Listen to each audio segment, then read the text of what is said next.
Rheingold, thank you so much for being here with us. Everybody, Dr. Rheingold is a licensed clinical psychologist and professor at the National Crime Victims Research and Treatment Center at MUSC. She's the director of clinical operations at the NCVC and also co-director of the Sleep and Anxiety Treatment Research Program at MUSC. So, Dr. Rheingold, thank you so much for being here with us today at Sync. Thank you so much for having me. Great. So this is a perfect time for us to be talking about this. As I understood, the American Psychiatric Association just said that about 1/3 of Americans in a poll are saying that their mental health is being impacted by the crisis that we're all going through right now, right? We're sort of all in this together. And I've seen some great interviews with you on NPR and read some things in Charleston Magazine that you provided. But really high level, what advice can you offer to people out there right now who may be one of these people who are going through some troubles? Well, I guess the first thing is just to be compassionate with yourself. I think, this is just difficult times for everybody. And so feeling distressed, feeling anxious, feeling down is all kind of normal given the circumstances that we're all going through. So not necessarily judging, our experiences that we're having right now. That being said, I think there's some things that people can do to maybe bolster some resilience as they're trying to figure out how to cope day by day. In things such as? So making sure to take care of yourself, to exercise is really important. So making sure to get up, get out of the house. If you can, go walking is really important. Eating healthy, trying to maintain a regular sleep schedule, even though our routines are definitely very different. Trying to establish some sense of a routine each day, I think, can kind of help as one kind of gets through, the day-to-day stressors that we have. Got it. Other things, trying as best we can to stay connected with each other. We're physically distant from everybody, but figuring out ways to still have social connections, I think, is really important. And we have to be intentional about that sometimes. So we actually sometimes have to intentionally schedule, get-togethers a little bit more now that we're all kind of stuck at home. Got it. With some other kind of ideas. So maybe petting our dogs too. Like I heard your dog in the background there. That could be right. This could be a good tip. Absolutely. I think my dogs have gotten a lot of love in since I've been home. They're going to be pretty shocked when I go back to the office one day. But yes. So all these different wellness strategies and things you talked about, maintaining social connection, having a routine, some structure, exercise, eating right, relaxation techniques, all these exercise, being outdoors.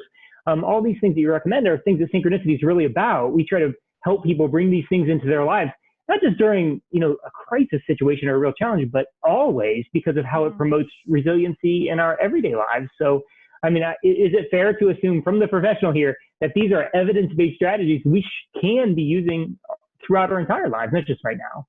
Absolutely. No, I 100% agree that these are things that really kind of fill up our personal resources to manage stress on a day-to-day basis, regardless of what that stress is. I think right now we just have to be more intentional to do it because the stress is so much higher. But hopefully, when this pandemic kind of comes and goes, that these are some things that people really should be tending to, integrating in their regular life as is. I love it. Ladies and gentlemen, you heard it from the expert. These wellness activities are things that we can all work into our lives. My next question would be, I have, and I'm sure you do too, I know people right now who are going through some really challenging phases, right? They've lost their job, their bills are coming due, they haven't gotten through to unemployment, maybe they can't be with a parent who is sick, they're homeschooling their kids. And then we look at them and say, oh, have you tried to get outdoors or tried mindfulness-based stress reduction or something like that? And they're going, are you kidding me right now with that? What would you say to someone who's in that circumstance?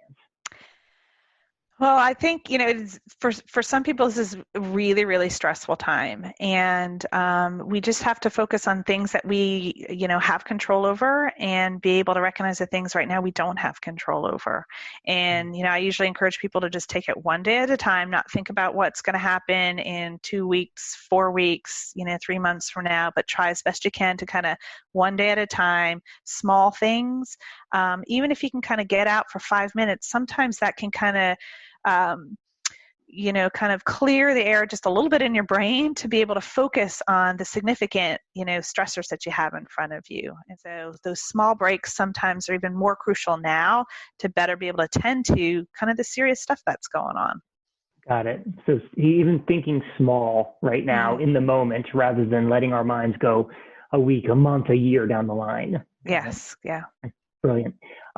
Next question would be, one of the strategies that I find lacking, and I'm curious as to your opinion on this, in a lot of the different wellness advice and professional advice that's out there, is how we can actually maybe invoke more of a sense of meaning through our actions in what we do right now. For example, writing a letter to the healthcare workers who are doing so much, maybe seeing if there's places we can volunteer because we have more time on our hands, maybe smiling at a wonderful professional like you who's dedicated their lives to helping other people, right? These are real behaviors that add meaning to our lives and are not just necessarily about avoiding emotions or symptoms or something like that. Does that make sense?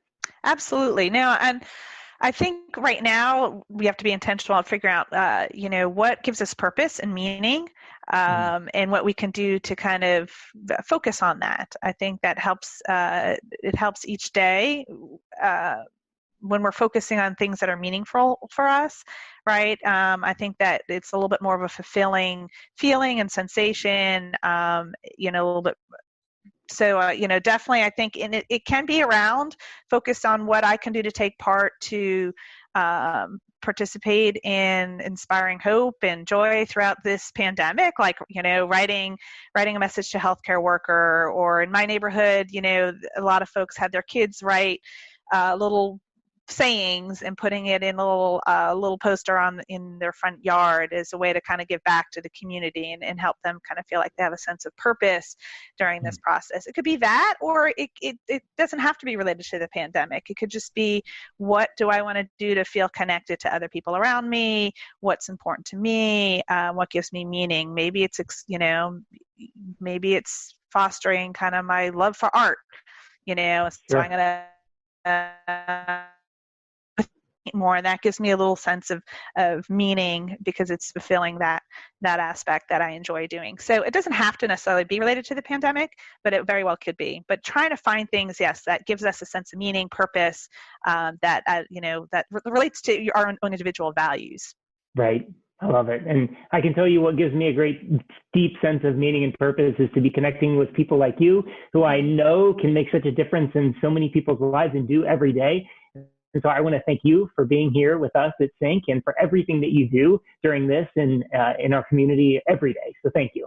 Thank you. Thanks so much for having me. All right. It's a pleasure. I hope you have a wonderful day. All right. You too.